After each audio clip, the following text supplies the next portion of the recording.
तो कहानी की शुरुआत में हम फिल्म के मेजर प्रोटैगनिस्ट ताकाकुरा से मिलते हैं। ताकाकुरा एक सीरियल किलर का इंटरव्यू ले रहा है जो बताता है कि वो असल में बहुत ही उसूलों वाला किलर है। जी हाँ, ये सीरियल किलर जिसने 8 से ज्यादा लोगों को मारा है वो कह रहा है कि उसके अंदर उसूल हैं। खैर, यहाँ ताकाकुरा इस किलर की मानसिक स्थिति पढ़ने की कोशिश करता है, लेकिन इससे पहले कि वो कुछ समझ पाता, किलर यहाँ से भाग निकलता है। ताकाकुरा और उसका साथी नोगामी उसे पकड़ने की कोशिश करते हैं, लेकिन किलर एक लड़की को हॉस्टेज बना लेता है। ताकाकुरा यहाँ उसके साथ नेगोशिएट करने की कोशिश करता है, सेइंग कि उसके उसूल उसे किसी औरत को मारने की इजाजत कैसे दे सकते हैं। लेकिन ऑब्वियसली किलर उस औरत को मार डालता है और डिटेक्टिव पर भी हमला कर देता है। इसके बाद पुलिस इस किलर को मार गिराती है। हादसे में डिटेक्टिव ताकाकुरा की जान तो बच जाती है, लेकिन वो काफी जख्मी हो जाते हैं। यहाँ से सीन कट होता है और अब हम ताकाकुरा और उसकी वाइफ यासुको से मिलते हैं, जो किसी नए घर में शिफ्ट हुए हैं ताकि अपनी नई लाइफ शुरू कर सके। इंजरी के बाद ताकाकुरा अब पुलिस की नौकरी छोड़ चुका है और वो यूनिवर्सिटी में क्रिमिनल साइकोलॉजी पढ़ा रहे हैं। हम नोटिस करते हैं कि ताकाकुरा और उसकी वाइफ के बीच माहौल कुछ सही नहीं है,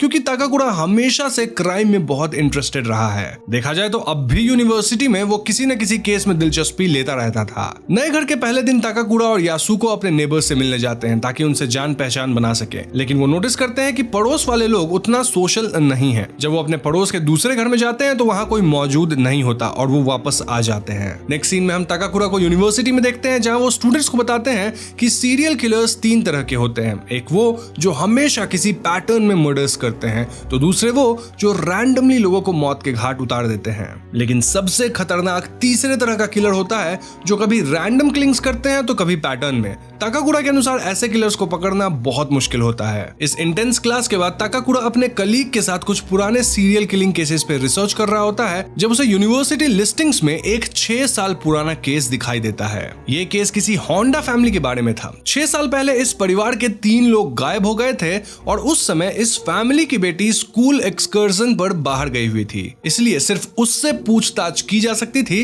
लेकिन उसे इस अपने परिवार के गायब होने के बारे में कुछ भी मालूम नहीं था। इन्वेस्टिगेशन के दौरान उस लड़की को अनफिट साबित कर दिया गया और होंडा फैमिली का राज कभी बाहर नहीं आया। खैर, प्रेजेंट टाइम में ताकाकुरा इस केस में वापस इंटरेस्ट दिखाने लगते हैं। वो अपने कलीग को बताता है कि यह केस 6 साल पहले उसी के यूनिट के अंदर आया था, लेकिन वो इस केस का इंचार्ज नहीं था, अतः उसे आज भी नहीं मालूम कि होंडा फैमिली का केस क्यों बंद हुआ था। इंटरेस्टेड होकर ताकाकुरा होंडा फैमिली के घर की तरफ भी जाता है, लेकिन बाहर से ही वापस आ जाता है। उधर ताकाकुरा की वाइफ यासुको वापस गिफ्ट लेकर पड़ोस में निकलती है, जहां वो अपनी पड़ोसी निशिनो से मिलती है। यासुको बताती है कि वो अभी अभी पड़ोस में आई है और उनसे जान पहचान बनाना चाहती है, लेकिन निशिनो यहाँ काफी अजीब व्यवहार करता है। ये बात यासुको को थोड़ा परेशान करता है। अब उस इवनिंग यासुको निशिनो के बारे में ताकाकुरा को बताती है, लेकिन ताकाकुरा ज्यादा ध्यान नहीं देता। खैर, अगले दिन यूनिवर्सिटी में ताकाकुरा से मिलने उसका साथी डिटेक्टिव नोगामी आता है। नोगामी ताकाकुरा को बताता है कि उसे मालूम है कि वो कल होंडा फैमिली के घर गया था और ये कि वो इस केस में काफी दिलचस्पी दिखा रहा है। यहाँ ताकाकुरा बताता है कि उसने रिकॉर्ड्स में देखा है कि इस केस में लापता हुए होंडा फैमिली को मृत घोषित कर दिया गया है, जबकि पुलिस के हाथ कुछ भी ऐसा एविडेंस नहीं लगा था। नोगामी कहता है कि असल में होंडा फैमिली की बेटी तब पूछताछ करने की हालत में नहीं थी। पुलिस ने उस वक्त साइकोमेट्रिक टेस्ट भी नहीं किया और बाद में इसी कारण केस को दबा दिया गया। यहाँ नोगामी और ताकाकुरा फैसला करते हैं कि वो दोनों वापस से इस केस को इन्वेस्टिगेट करेंगे ताकि ये सब कुछ ऑफ द रिकॉर्ड्स होगा। इसके लिए वो वापस से होंडा फैमिली के आखिरी सर्वाइविंग मेंबर उनकी बेटी साकी को ढूंढने का फैसला करते हैं, जिसने आखिरी बार अपनी फैमिली को देखा था। तो बस क्या था, ताकाकुरा और नोगामी वापस से होंडा फैमिली के घर को इन्वेस्टिगेट करते हैं, लेकिन यहाँ उन्हें साकी मौजूद मिलती है। ये लोग उसे बात करने की कोशिश करते हैं, लेकिन साकी साफ साफ मना कर देती है। ऐसे में ताकाकुरा साकी को अपना डिटेल्स दे देता है, सेइंग कि वो चाहे तो कभी भी उसे कांटेक्ट कर सकती है। दूसरी तरफ हम यासुको को देखते हैं, जो घर के बाहर गार्डनिंग कर रही होती है, जब उसका पेट डॉग मैक्स निशिनो पर हमला कर देता है। यासुको उसे संभालती है और निशिनो से माफी भी मांगती है। यहाँ निशिनो भी कल के व्यवहार के लिए यासुको से माफी मांगता है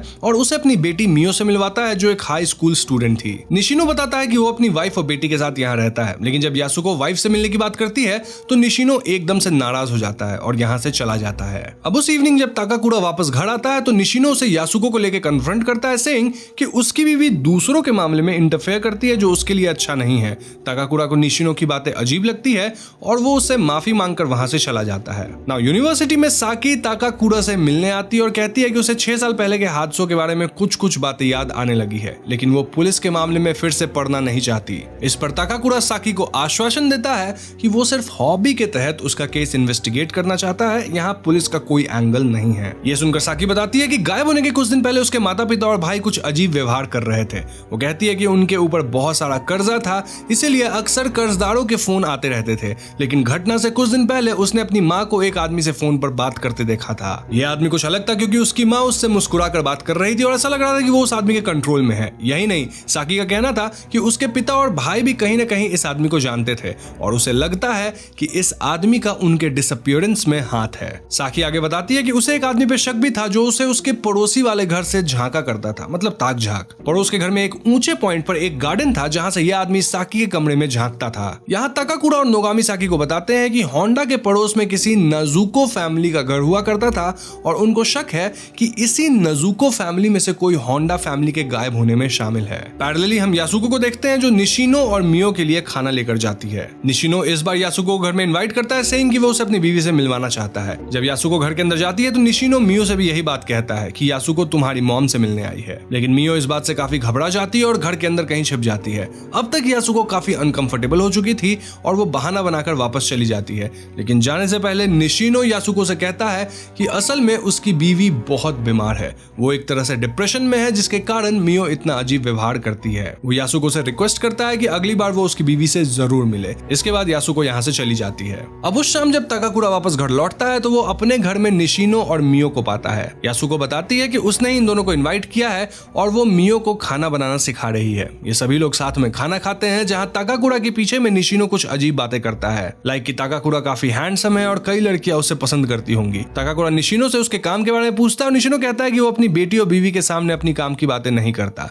यहाँ एक बार फिर ताकाकुरा को निशिनो का व्यवहार अजीब लगता है और यासुको को वार्न करता है कि उसे यह आदमी थोड़ा अजीब लगता है। लेकिन यासुको कहीं ना कहीं निशिनो को भला आदमी मानने लगी थी और वो ताकाकुरा की बातों को सिरे से खारिज कर देती है। अगले दिन हम नोगामी को देखते हैं जो एक बार फिर होंडा फैमिली के घर की जांच पड़ताल करने आता है। इस बार वो घर के अंदर दाखिल होता है और उसे एक अलमारी में प्लास्टिक बैग्स मिलते हैं जिसमें कुछ 5 लोगों की लाश छिपाई गई थी। ये खबर तुरंत पुलिस को दी जाती है और फोरेंसिक जांच से पता चलता है कि ये 5 लोग में से 3 होंडा फैमिली के थे जो साकी के माँ बाप और उसके भाई थे, जबकि बाकी दोनों साकी के पड़ोस की फैमिली नजुको की थी। यहाँ नोगामी रिपोर्ट्स पढ़ता है और ताकाकुरा को बताता है कि उसने पता किया है कि नजुको होंडा फैमिली के गायब होने के काफी पहले ही ऑफिस आना छोड़ दिए थे। इसका मतलब है कि नजुको फैमिली होंडा फैमिली के गायब होने से पहले ही गायब थी एंड कोई और नजुको की आइडेंटिटी चुरा कर उस घर में रह रहा था। हो न हो वही आदमी होंडा फैमिली और नजुको फैमिली दोनों का किलर है। दूसरी तरफ यासुको को पार्क में फिर निशिनो मिलता है जो उसके करीब आने की कोशिश करता है और उसे पूछता है कि उसके और ताकाकुरा के बीच यासुको को कौन ज्यादा पसंद है।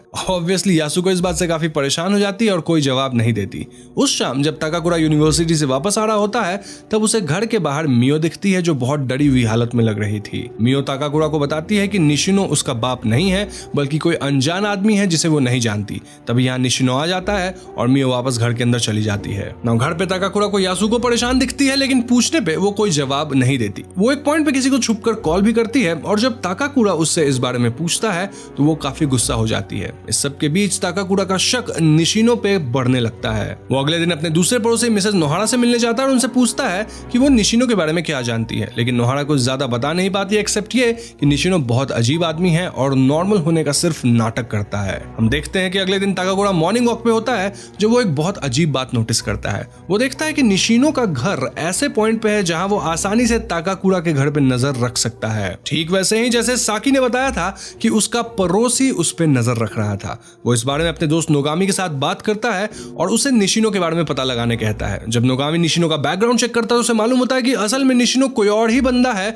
और ताकाकुरा का पड़ोसी वो आदमी उसकी आइडेंटिटी चुरा कर रह रहा है। इस बारे में और जानने के लिए नोगामी निशिनो के घर आता है और निशिनो उसे अंदर इनवाइट करता है। घर के अंदर निशिनो नोगामी को इंतजार करने कहकर कहीं गायब हो जाता है। जब वो काफी देर तक बाहर नहीं आता तो नोगामी खुद अंदर जाता है। उसे घर के अंदर कुछ अजीब लंबे रास्ते मिलते हैं जो किसी तहखाने की तरफ जा रहे थे। बाहर हम ताकाकुरा को देखते हैं जो अचानक देखता है कि मिसेस नोहारा के घर पर आग लग गई है। वो मदद बुलाने की कोशिश करता है लेकिन उन्हें बचा नहीं पाता। इस पॉइंट पे ताकाकुरा नोटिस करता है कि इतने बड़े हादसे के बीच निशिनो अपने घर में आराम से बैठा टीवी देख रहा था। खैर अगले दिन फायर एक्सीडेंट के सिलसिले में पुलिस ताकाकुरा से बात करने आती है और उसे बताती है कि आग लगने से सिर्फ मिसेस नोहारा ही नहीं बल्कि डिटेक्टिव नोगामी भी मारा गया है। पुलिस को नहीं मालूम कि वो उस वक्त मिसेस नोहारा के घर में क्या कर रहा था। अब नोगामी के मौत की खबर सुनकर ताकाकुरा का शक तुरंत निशिनो पे जाता है लेकिन डिटेक्टिव उसकी बात नहीं सुनता। गुस्से में ताकाकुरा साकी से मिलने लेने जाता है और उसे निशिनो की तस्वीर दिखाता है। वो साकी पे जोर डालता है और उससे पूछता है कि क्या निशिनो वही आदमी है जो 6 साल पहले उस पर नजर रख रहा था, लेकिन साकी यहाँ कुछ भी नहीं बता पाती और वहां से चली जाती है। उधर हम देखते हैं कि यासुको और निशिनो बात कर रहे होते हैं। यहाँ यासुको कुछ परेशान लग रही होती है और निशिनो उसे अपने घर आने के लिए इनवाइट करता है। ऐसा लगता है कि निशिनो उस पर किसी बात के लिए दबाव डाल रहा था। वो उसके साथ बदतमीजी करने की कोशिश भी करता है, लेकिन यासुको वहां से किसी तरह निकल जाती है। घर वापस पहुंचकर हम यासुको को और भी बुरी हालत में देखते हैं, जहां वो बदहवास स्थिति में लग रही थी। खैर, नेक्स्ट सीन में हम निशिनो के घर के अंदर का माहौल पहली बार ठीक से देखते हैं। हम देखते हैं कि उस अंधेरे तहखाने में कुछ लाशें पड़ी हैं, जिन्हें मियो प्लास्टिक बैग्स में बांध रही है। एक कोने में हम एक औरत को देखते हैं जो काफी नशे में थी। ये औरत और कोई नहीं बल्कि उसकी माँ थी। इस पॉइंट पे यहाँ निशिनो आ जाता है और मियो से पूछती है कि क्या उसने उसके पिता और भाई को मार डाला है, लेकिन निशिनो बात बदल देता है। मियो यहाँ निशिनो को अपनी माँ को कोई इंजेक्शन देने कहती है, सेइंग कि उनकी हालत बहुत खराब है, लेकिन निशिनो साफ मना कर देता है। निशिनो के जाने के बाद मियो खुद ड्रॉर से एक इंजेक्शन निकालती है और अपनी माँ को दे देती है। मियो की माँ यहाँ कुछ पल के लिए होश में आती है और मियो से पूछती है कि उसके पिता कहाँ हैं, लेकिन मियो कुछ कह नहीं पाती। नाउ जब निशिनो वापस बेसमेंट में पहुंचता है तो मियो की माँ उस पर हमला करने की कोशिश करती है, लेकिन नशे की हालत में खुद को वो संभाल नहीं पाती। ऐसे में निशिनो उसे मार डालता है। ना उनकी लाश को ठिकाने लगाने का काम वो मियो को देता है, लेकिन मियो कहती है कि वो अकेले ये नहीं कर पाएगी। उसकी मदद करने के लिए निशिनो यासुको को बुलाता है। हम यहाँ पहली बार नोटिस करते हैं कि यासुको के हाथों पर इंजेक्शन के कई निशान हैं, मीनिंग कि निशिनो उसे भी ऐसे ही कंट्रोल कर रहा है। जब यासुको बेसमेंट के अंदर आती है तो वो मियो की माँ की लाश देखकर शॉक्ड रह जाती है। यहाँ निशिनो और मियो बहुत अजीब व्यवहार करते हैं और कहते हैं कि ये सब उसी की वजह से हुआ है और उसे अब इस लाश को ठिकाने लगाने में उनकी मदद करनी होगी।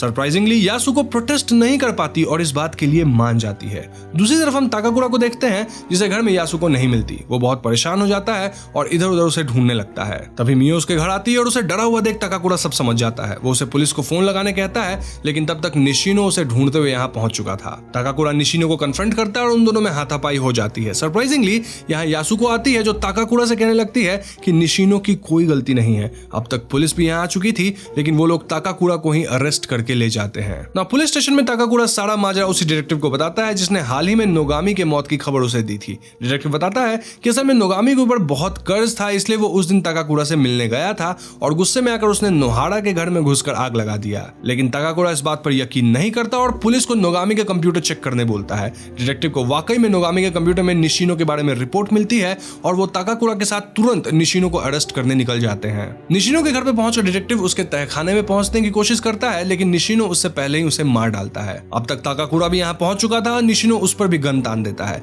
यासुको तो निशिनो के द्वारा दिए गए इंजेक्शन के नशे में थी और ताकाकुरा के लाख समझाने पर भी उसकी बात नहीं समझ पाती। इंस्टेड वो ताकाकुरा को भी वो इंजेक्शन लगा देती है। तो नेक्स्ट सीन में हम ताकाकुरा, यासुको, मियो और निशिनो सभी को एक साथ देखते हैं, जहां निशिनो तय करता है कि वो लोग किसी नए घर में जाएंगे और एज ए फैमिली रहेंगे। यहाँ क्लियरली ताकाकुरा और यासुको दोनों ड्रग्ड हालत में थे। अगले दिन निशिनो सभी को एक नए शहर में ले जाता है और बताता है कि वो लोग धीरे धीरे यहाँ पड़ोसियों से जान पहचान बनाएंगे और उन्हें भी अपने परिवार में शामिल कर लेंगे। लेकिन आगे बढ़ने से पहले निशिनो यासुको के पेट डॉग की तरफ देखता है और फैसला करता है कि वो उसे मार डालेगा। वो अपनी गन निकालता है और ताकाकुरा को दे देता है और वो ताकाकुरा से मैक्स को शूट करने कहता है और ताकाकुरा ड्रग्ड हालत में गन उठाता भी है, लेकिन वो निशिनो को ही मार गिराता है। अब यहाँ रिवील होता है कि यासुको, मियो और ताकाकुरा ने मिलकर ये प्लान बनाया था ताकि वो सेक्लूडेड जगह पहुंचकर निशिनो को मार डाले और अपना बदला पूरा करे। यानी इट्स क्वाइट पॉसिबल कि जब ताकाकुरा को इंजेक्शन लगा था तो मे बी वो ड्रग हुआ ही नहीं था, तभी वो अपने होश को संभाले हुए था, या फिर ड्रग का असर खत्म हो गया होगा। Either of the two. And में हम इन सभी को फाइनली रिलीफ देखते हैं, जहां अब मियो मैक्स के साथ खेलने चली जाती है। वहीं यासुको इस ट्रॉमा से बहुत रोने लगती है और ताकाकुरा उसे संभालता है, इंडिकेटिंग कि अब वो भी धीरे धीरे अपनी लाइफ में आगे बढ़ेंगे। यहीं पे फिल्म खत्म हो जाती है। तो दोस्तों, ये थी फिल्म क्रीपी की कहानी, जो थोड़ी कंफ्यूजिंग लग सकती है, इसलिए हम शॉर्ट में इसकी समरी को देख लेते हैं। तो कहानी में हम डिटेक्टिव ताकाकुरा से मिलते हैं जो क्रिमिनल्स का साइको एनालिसिस करते हैं। यानी ताकाकुरा किसी क्रिमिनल के दिमाग के अंदर जाकर उसका मोटिव समझने की कोशिश करता है कि उसने क्राइम क्यों किया होगा। फिल्म की शुरुआत में भी ताकाकुरा यही करना चाहता था, लेकिन उसकी इंट्यूशन गलत साबित हुई और वो किलर उसे जख्मी करके मारा गया। इस हादसे के बाद ताकाकुरा ने पुलिस की नौकरी छोड़ दी और यूनिवर्सिटी में पढ़ाने लगा।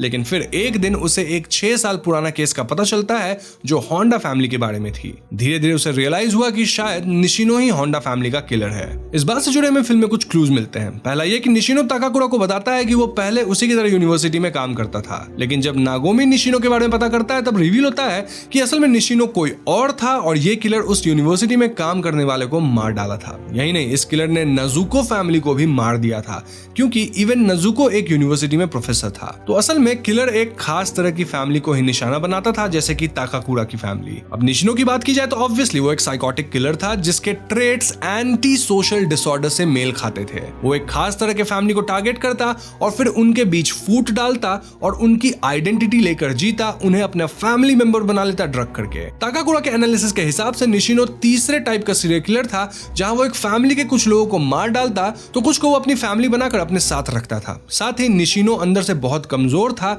इसलिए वो खुद किसी को नहीं मारना चाहता था, बल्कि मासूमों के हाथों उन्हें ड्रग करके कत्ल करवाता था। फिल्म में वो मियो की मां को उसके हाथों से ही मरवाना चाहता था, जबकि मैक्स को वो ताकाकुरा के हाथों से मरवाना चाहता था। मुझे पर्सनली ऐसा लगता है कि 6 साल पहले भी इस किलर ने जरूर साकी के हाथों ही उसके परिवार का कत्ल करवाया होगा और बाद में उसे वो ड्रग इंजेक्ट कर दिया होगा, जिसके कारण साकी को कुछ भी याद नहीं था। खैर, फिल्म में निशिनो ड्रग की मदद से यासुको को फंसा लेता है, क्योंकि यासुको और ताकाकुरा के बीच सब कुछ ठीक नहीं था और यासुको काफी वल्नरेबल हालत में थी। बाद में वो उसी के हाथों ताकाकुरा को भी अपनी फैमिली का हिस्सा बना लेना चाहता था। वो इस फैमिली में काइंड ऑफ सभी को एक रोल देता है जो उन्हें अदा करना था, जैसे एंटी सोशल साइकोटिक्स करते हैं, लेकिन उसके पास मैक्स के लिए कोई रोल नहीं था, इसलिए वो ताकाकुरा के हाथों मैक्स को मरवाना चाहता था। लेकिन ताकाकुरा और यासुको मिलकर एक प्लान बनाते हैं और निशिनो को उसी के बिछाए जाल में फंसा देते हैं। इन द एंड निशिनो मारा जाता है। तो कहानी अक्टूबर 2009 में शुरू होती है, जहां यूपी के रॉबर्ट्सगंज से पूनम मिश्रा नामक एक लड़की अचानक लापता हो जाती है। पूनम की फैमिली इससे बहुत परेशान होती है। इनफैक्ट हम व्यूअर्स को पता लगता है कि पूनम गहने, पैसे और शादी का जोड़ा लेके गायब हुई थी। ये केस तुरंत आग पकड़ती है, जहां बात लोकल पॉलिटिशियन तक पहुंच जाती है और लोकल पॉलिटिशियन इसे लव जिहाद वाला एंगल दे देता है। इससे पूरे शहर में दंगे होने लगते हैं और पूनम के लापता होने वाली बात मीडिया में हर जगह फैल गई थी। पुलिस को लग रहा था कि ये एक ऐसी केस है जहां पूनम अपने लवर के साथ फरार हो गई है, यानी कि केस में ज्यादा कुछ है नहीं। वहीं दूसरी तरफ हम एसीपी विश्वास भागवत से मिलते हैं, जिसको उसके सीनियर्स डांट रहे थे। क्यों? क्योंकि भागवत को टेम्पर इश्यूज थे और वो क्रिमिनल्स की जम के धुलाई करते थे। रिसेंट केस में भी एक क्रिमिनल की हड्डी वगैरह टूट गई थी। वहीं भागवत का कहना था कि क्रिमिनल तो सीढ़ी से गिर के चोटिल हुआ है, जो कि ऑफ कोर्स झूठ था। ऐसे में सीनियर्स डिसाइड करते हैं कि भागवत को लखनऊ से रॉबर्ट्सगंज ट्रांसफर कर दिया जाएगा, साथ ही उसे एंगर मैनेजमेंट की 10 क्लासेस अटेंड करनी होगी। बस फिर क्या था, भागवत अपने परिवार के साथ रॉबर्ट्सगंज पहुंचता है और यहाँ का माहौल तो कर्फ्यू वाला था because of Poonam Mishra case. Robertsganj आते ही भागवत पूनम मिश्रा वाला केस उठा लेता है। देन वो लोकल पॉलिटिशियन और पूनम के पिता को थाने बुलवाता है। भागवत पॉलिटिशियन को वार्न करता है कि वो इस केस का तमाशा बनाना बंद करे। साथ ही वो पूनम के पिता से वादा करता है कि वो पूनम को 15 दिन में ढूंढ निकालेगा। इसके बाद भागवत बाकी पुलिस ऑफिसर्स से मिलता है और उनसे इस केस की पूरी जानकारी लेता है। पुलिस के हिसाब से पूनम मिश्रा 28 साल की थी। देन उसकी शादी नहीं हुई थी क्योंकि वो सांवली थी। ऐसे में उसे जैसे ही कोई प्यार करने वाला मिला होगा, वो उसके साथ पैसे गहने लेके फरार हो गई। लेकिन भागवत का मानना था कि इस केस में और भी कई राज छिपे हैं, इसलिए भागवत पूनम के कॉल रिकॉर्ड्स निकलवाता है और उसमें एक नंबर सामने आता है जिसपे पूनम हर रात घंटों तक बात किया करती थी। भागवत तुरंत पुलिस वालों को इस नंबर की डिटेल्स निकालने कहता है। अब दोस्तों, इसके पैरेलल में हमें एक और कहानी दिखाई जाती है जो कि बनारस की है। यहाँ समीर नामक बंदा खेलते हुए भाग रहा होता है जब वो मीरा नामक लड़की की साइकिल के सामने आ जाता है। इससे मीरा गिर जाती है और समीर मीरा की मदद करता है। बातों बातों में समीर मीरा से फ्लर्ट करने लगता है और मीरा यहाँ समीर को उतना भाव नहीं देती, ऑल्दो मीरा को भी समीर पसंद आ रहा था। धीरे धीरे कुछ दिनों में इनकी नजरें बार बार मिलती हैं, इनकी दोस्ती बढ़ती है और यहाँ मीरा समीर को अपना नाम वगैरह भी बताती है। एक शाम समीर मीरा को गंगा घाट पर मिलने बुलाता है और वहाँ मीरा समीर से मिलने जाती है। दोनों के बीच नजदीकियां बढ़ती हैं, लेकिन तभी कुछ लोकल्स आके इन्हें अलग करते हैं। इनफैक्ट लोकल्स ना सिर्फ मीरा को यहाँ से ले जाते हैं, बल्कि वो समीर के चेहरे पे कालिख भी पोत देते हैं। इस घटना से मीरा टूट जाती है और उस रात वो फोन पे समीर से बात करते हुए बहुत रोती है। लेकिन समीर इस घटना से कुछ खास परेशान नहीं हुआ था, रादर वो मीरा से अब भी प्यार भरी बातें कर रहा था। दूसरी तरफ भागवत को पता लगता है कि जिस नंबर से पूनम मिश्रा बातें कर रही थी वो किसी प्रवीण साहू का नंबर है। भागवत यहाँ सब इंस्पेक्टर महतो के साथ मिलकर प्रवीण साहू को पकड़ता है और प्रवीण से उन्हें पता लगता है कि ये नंबर भले उसके नाम पे है, लेकिन इसका इस्तेमाल उसकी बहन किया करती थी जिसका नाम कौशिक कौशल्या था। कौशल्या खुद 7 महीने से लापता है। जी हाँ दोस्तों, ऐसे में भागवत कौशल्या के कॉल रिकॉर्ड्स निकलवाता है और वहाँ उसे 2 और नंबर्स मिलते हैं जिसपे कौशल्या अक्सर बात किया करती थी।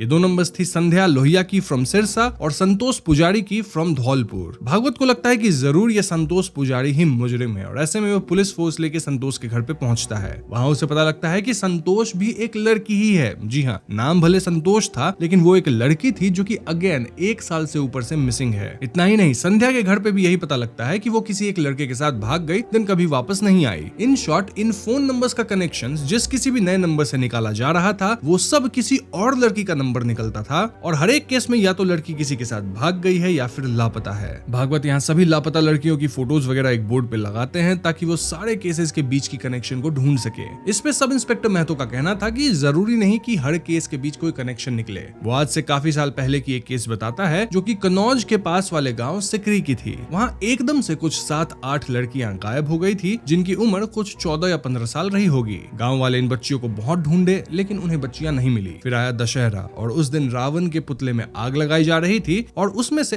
2-3 रॉकेट निकल के पास वाली मंदिर में चली गई जिससे मंदिर के पर्दों में आग लग गई। सभी आग बुझाने लगे लेकिन ये आग इतनी फैल गई कि मंदिर के पास वाली कुटिया को भी अपनी चपेट में ले ली। जब ये कुटिया जली तो अंदर से निकले 3 लड़कियों के कपड़े जो कि लापता थी। तब जाके समझ में आया कि उस कुटिया में कोई नपुंसक तंत्र मंत्र करने वाला था जो कि लड़कियों की बलि देता था ताकि उसकी मर्दांगी लौट आए, या फिर वो इन लड़कियों को बेच देता था। अब सच्ची कहानी क्या है ये महतो को नहीं मालूम, लेकिन ये किस्सा काफी मशहूर था। ये सुन के भागवत अजलाई कि उसे इस केस के बारे में पता है, वहाँ कोई तंत्र मंत्र नहीं था। तब भागवत 17 साल का था और उन 8 बच्चियों में गायब होने वाली एक 13 साल की बच्ची मोना थी जो कि भागवत की बहन थी। जी हाँ दोस्तों, आज तक वो 8 लड़कियां नहीं मिली और इस बात का दुख अब भी भागवत के मन में है। ये 1984 की पंडित दीक्षित वाली केस थी और शायद उसी घटना ने भागवत के भविष्य को शेप किया है।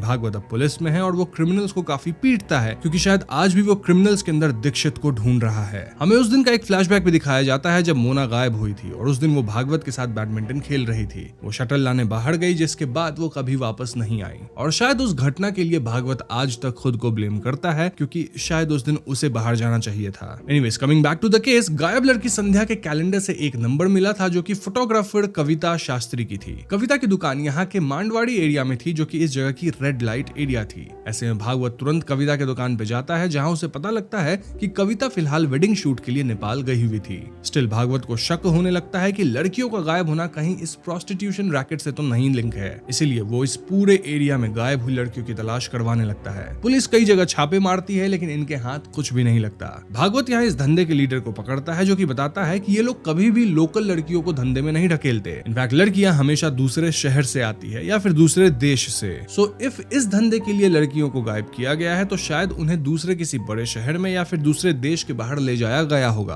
अब दोस्तों, भले भागवत को सख्त हिदायत थी कि उसे क्रिमिनल्स पे हाथ नहीं उठाना है, स्टिल भागवत इस धंधे वाले को पीटता है सेइंग कि इस सब में बच्चियों को मत ढकेलो, बच्चियों का धंधा मत करो। वैसे यहाँ एक और बात क्लियर हो गई थी कि ये जो लीडर था, मतलब जो गलत धंधे करता था, उसका हाथ इन लड़कियों के गायब होने में तो नहीं था और साथ ही उसे कुछ पता भी नहीं था। दूसरी तरफ हमें फिर से समीर और मीरा दिखाए जाते हैं जहाँ अब ये छुप छुप के मिलने लगे थे और इनकी नजदीकियां बढ़ती जा रही थी। समीर मीरा के सामने शादी का प्रस्ताव रखता है सेइंग कि वो प्रोफेसर है, मतलब उसको अपना क्वार्टर मिला है, अच्छी तनख्वाह है एंड ऑल। लेकिन ये दोनों श्योर थे कि मीरा के घर वाले कभी भी इस शादी के लिए नहीं मानेंगे। वो लोग तो इतने स्ट्रिक्ट थे कि मीरा को जीन्स तक पहनना अलाउड नहीं था, वो आज तक जीन्स पहनी ही नहीं थी। समीर मीरा को एक दिन एक रेस्टोरेंट में छुप के मिलने बुलाता है जहाँ वो मीरा को जीन्स टी शर्ट गिफ्ट किया था। मीरा भी इसे पहनती है एंड देखा जाए तो वो पहली बार जीन्स पहनी थी, लेकिन यहाँ का जो वेटर था वो मीरा को अजीब तरीके से घूर रहा था। ऐसे में समीर इस बात को पॉइंट आउट करके कहता है कि हमें शादी कर लेनी चाहिए क्योंकि घर वाले तो नहीं ही मानेंगे, फिर लोग भी हमें ऐसे देखते हैं और हम प्यार करके कोई क्राइम तो कर नहीं रहे,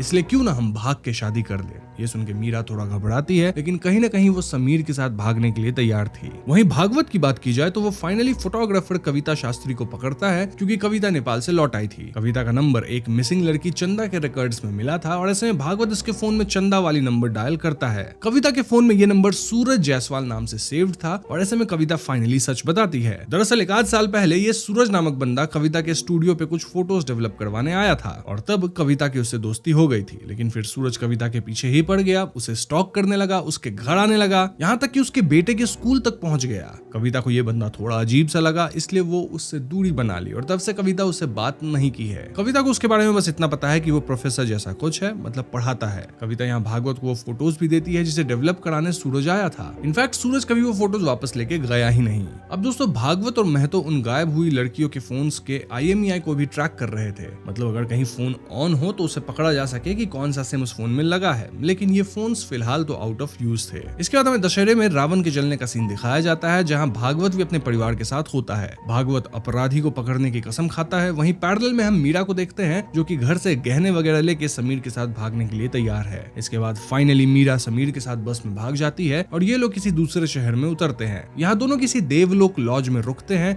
जहाँ समीर मीरा के साथ इंटीमेट होता है। दूसरी तरफ भागवत को महतो का कॉल आता है सेइंग कि ट्रैक करवाए जा रहे फोन्स में से एक फोन कुछ 20 सेकंड्स के लिए ऑन हुआ था और ये लोग सारी इंफॉर्मेशन निकलवा रहे हैं। इसी सिलसिले में पुलिस विकी नामक एक लड़की को उठाती है जो कि अपना सिम उस फोन में लगाया था और विकी बताता है कि वो फोन उसका नहीं है बल्कि उसके दोस्त कौस्तुभ का है। पुलिस कौस्तुभ को भी उठाती है और इन दोनों दोस्तों की सेपरेट इंटरोगेशन चालू होती है, लेकिन ये दोनों दोस्त सेम स्टोरी बताते हैं जिसमें इनके बाइक की किसी स्कूटर वाले से टक्कर हो गई थी। ऐसे में इनकी उस स्कूटर वाले से लड़ाई हो गई। देन उन्होंने उसके स्कूटर के स्टेपनी का कवर भी फाड़ दिया। इसी हाथापाई में उस स्कूटर वाले का फोन नीचे गिर गया और ये लोग उसका फोन चुरा लिए। तब से ये लोग उस फोन को ऑफ ही रखे थे, लेकिन कल ऑन किए एज विकी को अपनी गर्लफ्रेंड से बात करना था और विकी का खुद का फोन डिस्चार्ज था। अब ये सुन के भागवत को याद आता है कि कविता के फोटोज में वो एक स्कूटर देखा था एंड क्रॉस वेरीफाई करने पे विकी और कौस्तुभ बताते हैं कि हाँ ये वही स्कूटर है जिससे इनकी बाइक भिड़ी थी। ऐसे में पुलिस वाले इस स्कूटर की डिटेल निकलवाते हैं और ये स्कूटर किसी राजकुमार सिरतिया की थी। भागवत तुरंत राजकुमार की फोटो निकलवाता है और वो कविता से पूछता है कि क्या यही आदमी सूरज है। कविता कहती है कि हाँ यही सूरज है और ये फोटो और किसी की नहीं बल्कि समीर की थी। जी हाँ दोस्तों, समीर और मीरा की कहानी वाला समीर असल में लड़कियों को गायब कर रहा था और उसका असली नाम राजकुमार है। वो अलग अलग नाम से अलग अलग लड़कियों को फंसाता है। इनफैक्ट हम व्यूअर्स को मीरा वाली केस तो दिखाई जा रही है, बट द क्वेश्चन इज कि वो लड़कियों के साथ करता क्या है। इसका जवाब आपको वीडियो में आगे मिल जाएगा। तो इसके बाद हम राजकुमार को देख पाते हैं जिसकी एक बीबी है नेम्ड सुमित्रा और सुम्मी। इनफैक्ट उसको सुम्मी से एक बेटा भी है। राजकुमार वाकई में एक टीचर है। इनफैक्ट वो 2 शादी किया है। I mean, उसकी दोनों बीवियां एक ही टाइम पे हैं। एक तो सुम्मी है, देन उसकी दूसरी बीवी है और दोनों बीवियां अलग अलग शहर में रहती हैं, which is Rewa and Bhadohi. Although Rajkumar ज्यादातर टाइम सुम्मी के साथ ही रहता है, लाइक महीने में 30 में से 25 दिन सुम्मी के साथ। यहाँ आश्चर्य की बात यह है कि दोनों बीवियों को एक दूसरे के बारे में पता है। Still both are okay with it. अब रीवा और भदोई में कोई भी लड़कियां गायब नहीं हुई है, यानी कि ये राजकुमार दूसरे शहर में लड़कियां फंसाता है देन उन्हें गायब करता है। राजकुमार के मोहल्ले पड़ोस में सब उसे बहुत बढ़िया इंसान मानते हैं और कोई उसकी बुराई नहीं करता है। अब भागवत राजकुमार को यूं तो गिरफ्तार नहीं कर सकता था, इसलिए ये लोग उसे लड़की छेड़ने के केस में उठाने का प्लान बनाते हैं, वो भी दिवाली से ठीक 1 दिन पहले। ऐसा इसलिए क्योंकि दिवाली की 2 दिन की छुट्टी लगेगी, देन आएगा संडे और ऐसे में वो लोग राजकुमार को कस्टडी में 3-4 दिन रख पाएंगे, वरना रूल के मुताबिक 1 दिन से ज्यादा रिमांड में नहीं रख सकते थे। बस फिर क्या था, पुलिस वाले कविता की मदद लेते हैं, जहाँ कविता राजकुमार को मिलने बुलाती है। राजकुमार थोड़ा लेट आता है, लेकिन कविता उसे जूस पिलाने के बहाने दुकान पे ले जाती है। दुकान वाला यहाँ अपना मुंह खोल देता है कि कविता ऑलरेडी जूस पी चुकी है और ऐसे में राजकुमार को शक होता है। वो भागता है, लेकिन पुलिस वाले उसे घेर के दबोच लेते हैं। इसके बाद राजकुमार को कस्टडी में लिया जाता है और उसका गेम बजना शुरू होता है। पुलिस वाले ना उसे खाने दे रहे थे, ना कुछ पीने दे रहे थे, ना ही उसे सोने दे रहे थे। वहीं पैरेलल में पुलिस वाले राजकुमार की बीवी सुम्मी और दूसरी बीवी के घर पे रेड मारते हैं। सुम्मी के यहाँ से काफी जेवर मिलते हैं, जिसमें से एक झुमका गायब हुई लड़की पूनम मिश्रा के झुमके से मेल खा रही थी। इसके बाद भागवत राजकुमार को इंटेरोगेट करने जाता है, लेकिन राजकुमार तो ऐसे एक्ट कर रहा था मानो उसने कुछ किया ही नहीं है। इसके बाद भागवत राजकुमार की दोनों पत्नियों को पुलिस स्टेशन बुलवाता है और यहाँ सुम्मी को तो बस अपने गहनों की पड़ी थी। दोनों बीवियां अपने ऊपर किसी तरह का ब्लेम नहीं लेना चाहती थी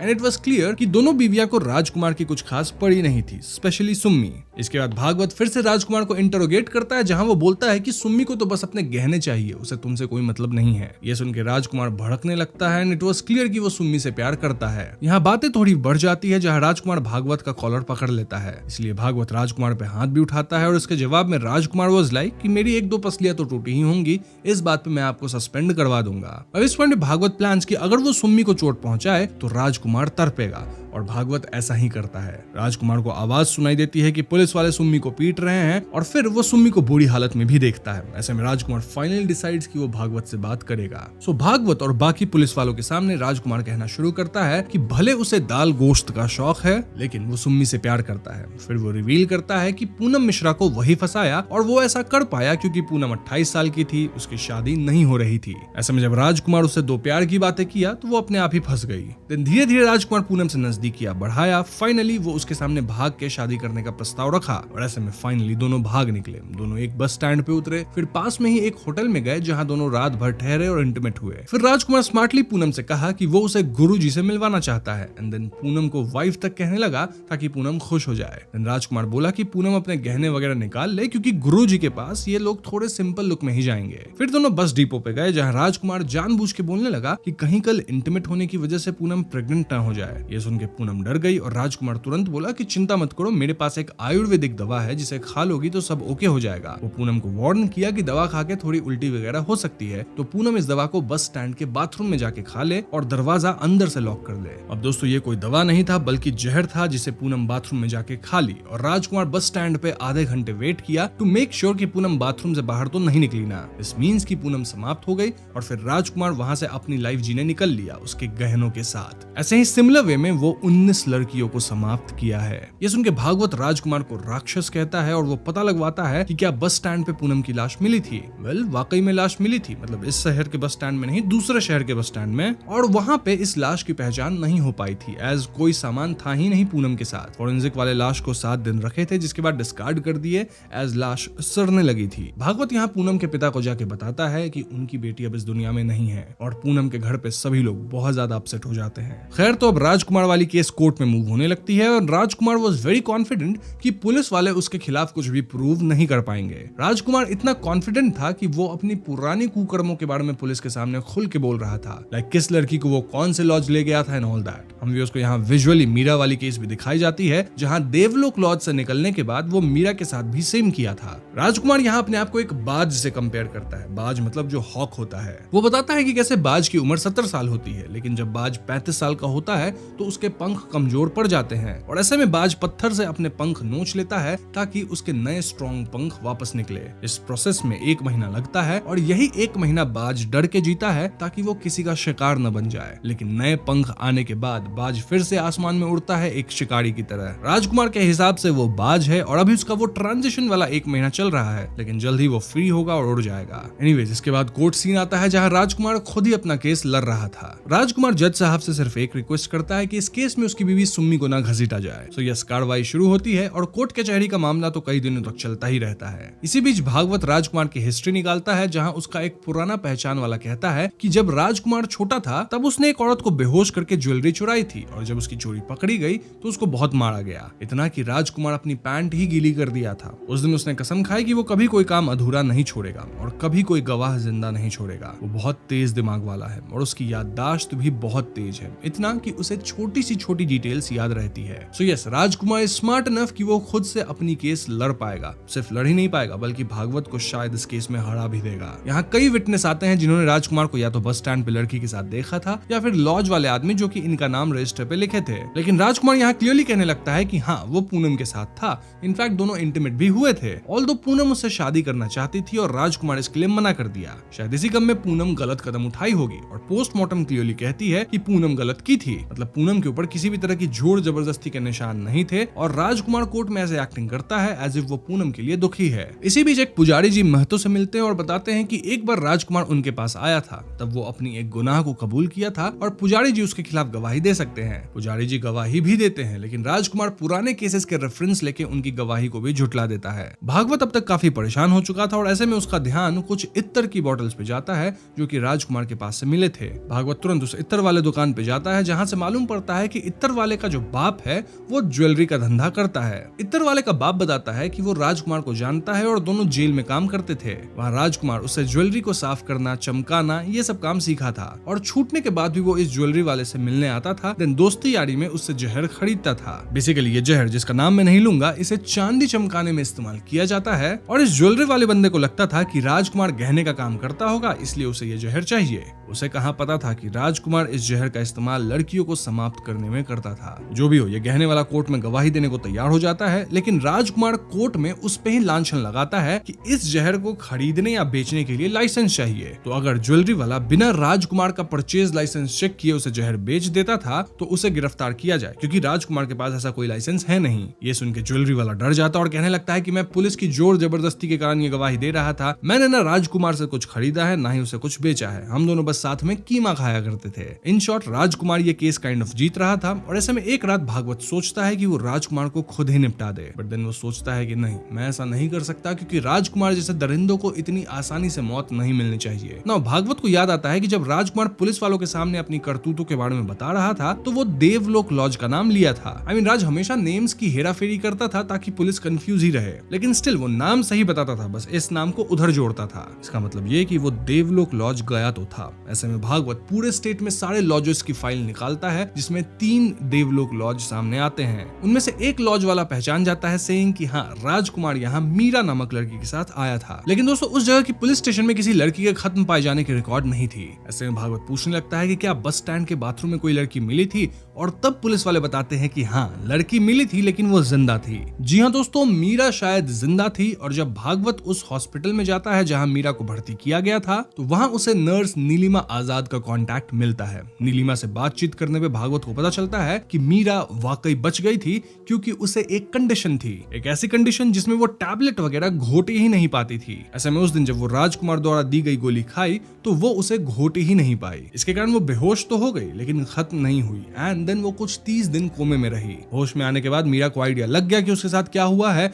और वो डिप्रेशन में चली गई। वो दिन रात रोती और इस पॉइंट पे वो अपने घर वापस भी नहीं जा सकती थी। इसलिए मीरा अपना नाम बदल के शालू रख ली। देन वो यही लोकल एक बंदे से प्यार करी, शादी करी, और अब तो उसकी बच्ची भी है। मीरा, जो कि अब शालू है, उसके पति को उसके पास्ट के बारे में कुछ नहीं मालूम है। और नीलिमा यहाँ भागवत से रिक्वेस्ट करती है कि वो मीरा से मिलके उसकी अच्छी खासी जिंदगी को बर्बाद ना करे। स्टिल भागवत मीरा से मिलता है और मीरा भी यही कहती है कि वो इस केस में इन्वॉल्व नहीं हो सकती, क्योंकि अब उसकी एक बनी बनाई जिंदगी है जिसे वो बिगाड़ना नहीं चाहती। वो ऑलरेडी काफी झेल चुकी है और अब वो और कुछ झेलने के लिए तैयार नहीं है। भागवत भी उसकी बात मान लेता है और वो मीरा को अकेला छोड़ देता है। ऑल्दो जाते जाते भागवत मीरा को उन सभी लड़कियों की फोटोज दे जाता है जिन्हें राजकुमार समाप्त किया था। इन फोटोज को देख के मीरा को बहुत बुरा फील होता है और ऐसे में वो अपने पति को सब सच बता देती है। मीरा उर्फ शालू का पति कहता है कि वो मीरा को एक्सेप्ट कर सकता है, लेकिन वो समाज से नहीं लड़ सकता जो कि उस पे ताने कसेंगे। इन शॉर्ट, वो नहीं चाहता था कि मीरा कोर्ट में जाके राजकुमार के खिलाफ गवाही दे। ऐसा लगता है कि मीरा ने फैसला कर लिया है कि वो कोर्ट में गवाही नहीं देगी,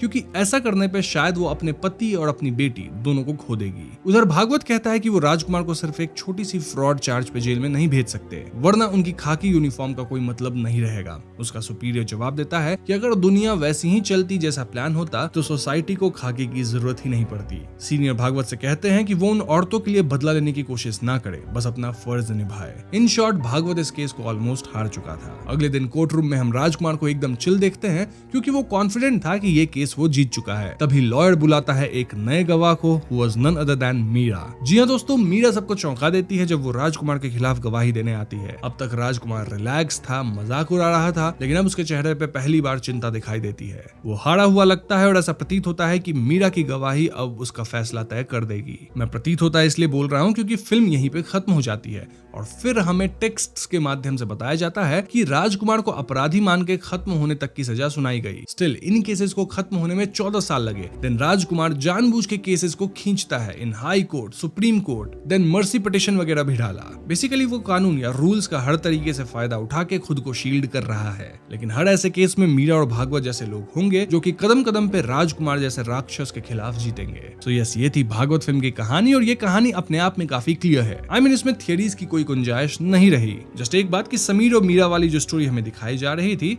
वो भले पैरेलल में दिखाई जा रही हो विद भागवत स्टोरी, लेकिन वो एक्चुअली में पहले की कहानी थी जब राजकुमार मीरा को फंसाया था। तभी तो जब मीरा मिली तो उसके बच्चे भी थे। एनीवेज, अब हम इससे जुड़ी रियल केस पे बात कर लेते हैं। भागवत चैप्टर 1 राक्षस का रियल केस सीधा उस पैटर्न से लिफ्ट होता है जो इंडिया के इनफेमस सीरियल मोहन कुमार उर्फ साइनाइड मोहन का था। एक ऐसा आदमी जो शादी का वादा, प्यार का वादा करके अलग अलग शहरों की औरतों को लॉज में या बस स्टैंड तक लेके जाता, देन प्रेगनेंसी से बचाने के बहाने या तबीयत ठीक करने के बहाने गोली देता और वो गोली असल में जहर होती। फिर वो उनके गहने लेकर निकल पड़ता। रियल लाइफ में मोहन 2003 से 2009 के बीच इस पैटर्न पे चलता रहा और फिल्म में भी ये 2004-05 से लेकर 2009 तक की कहानी बताई गई है। देन मोहन 21 अक्टूबर 2009 को पकड़ा गया। बाद में मल्टीपल केसेस खुले, कन्विक्शंस हुई, कुछ में खत्म होने की सेंटेंस भी आई जो हाई कोर्ट में जाकर लाइफ इम्प्रिजनमेंट में कम्यूट हुई। बेसिकली जो लीगल लड़ाई होती है वो सालों तक खिंच गई। ये सब वो बैकबोन है जिसे फिल्म ने रॉबर्ट्सगंज जैसे नए ज्योग्राफी, नए नाम जैसे कि राजकुमार, सूरज, समीर और कुछ सोशियो पॉलिटिकल मसाला जैसे कि मीडिया सर्कस, कर्फ्यू, इन सब के साथ फिक्शनलाइज किया गया है। मतलब ये एलिमेंट्स और जोड़े गए हैं ताकि फिल्म और भी इंटरेस्टिंग बन सके। इससे कहानी ज्यादा पैन इंडिया लगेगी और narrative stakes and pressures high रहते हैं। बट कहानी का जो मूल है वो रियल स्टोरी से ही इंस्पायर्ड है। डायरेक्टर अक्षय श्री ने इंटरव्यू में सीधा कहा कि उन्हें ये फिल्म बनाने का ट्रिगर एक न्यूज़पेपर रिपोर्ट से मिला। वो ओटीटी ट्रेंड्स को फॉलो करने के चक्कर में नहीं थे। मतलब क्लियर है कि मेकर्स ने ट्रू इवेंट्स के कोड को उठाकर उस पे सिनेमैटिक लिबर्टीज ली हैं। फिल्म में कुछ एक्स्ट्रा विजुअल क्यूज भी दिए गए हैं, जैसे इत्तर की बोतल से ज्वेलरी वाले तक पहुंचना, देन वहां से देवलोक लॉज का पता लगना। पर एसेंस वही रहता है, जहां पे जो राजकुमार था वो पहले ल्योर करता है, फिर लॉज लेके जाता है, फिर जहर देता है, फिर ज्वेलरी चुराता है और सब कुछ ऐसे होता है कि लाश को पहचाना भी नहीं जा सकता और न ही उसके खिलाफ कोई सबूत मिलता है। लीगल साइड पे फिल्म में दिखने वाली आखिरी टेक्स्ट यानी कि केस 14 साल तक खिंचना, हाई कोर्ट में जाना, सुप्रीम कोर्ट में जाना, मर्सी पिटिशन लगना, ये भी रियल लाइफ पैटर्न को ही इको करता है। जैसे